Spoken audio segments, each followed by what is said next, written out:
Ma chère Jeanne, je prends un moment à l'abri d'un maigre refuge pour t'écrire.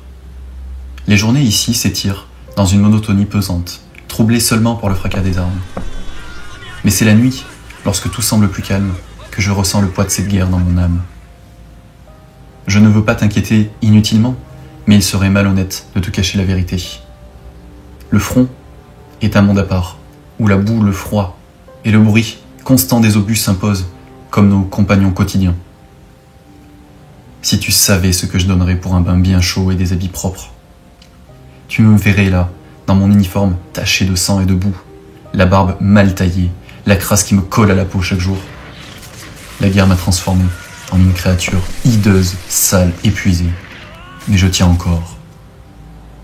Chaque matin, lorsque le jour se lève, nous savons que nous aurons à lutter non seulement contre l'ennemi, mais aussi contre nos propres craintes. Voilà maintenant des semaines que nous marchons dans une retraite interminable. Les seules nouvelles que nous avons du front sont alarmantes, mais nous essayons de tenir coûte que coûte. Les jours passent et je vois les visages des hommes autour de moi qui changent peu à peu. L'enthousiasme des débuts a cédé la place à une résilience silencieuse.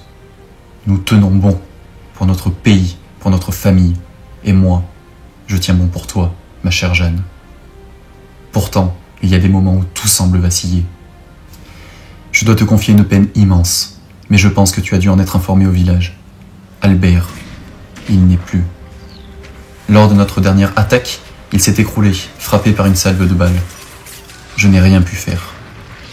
C'était un homme bon, et son absence se fait cruellement sentir dans nos rangs. Je ne peux même pas imaginer la tristesse de sa femme et de sa fille. J'espère que, au village, vous lui apportez tout le soutien nécessaire dans cette douleur. Les mots me manquent pour décrire ce vide qu'il laisse en nous, et je me sens plus seul que jamais dans cette guerre. Quant à Romain, lui, il tient encore debout. On se soutient mutuellement autant que possible. On se rappelle les bons moments passés ensemble. Ces souvenirs et ton amour sont ma force. Ils me rappellent pourquoi je suis ici et pourquoi il est vital que je revienne chez nous. Je rêve du jour où cette guerre sera derrière nous, où je pourrai te serrer à nouveau dans mes bras et te voir sourire. En attendant, sache que je t'aime profondément et que chaque mot que je t'écris me rapproche un peu de toi. Prie pour moi et prends soin de toi ainsi que de mes parents. Avec tout mon amour. André.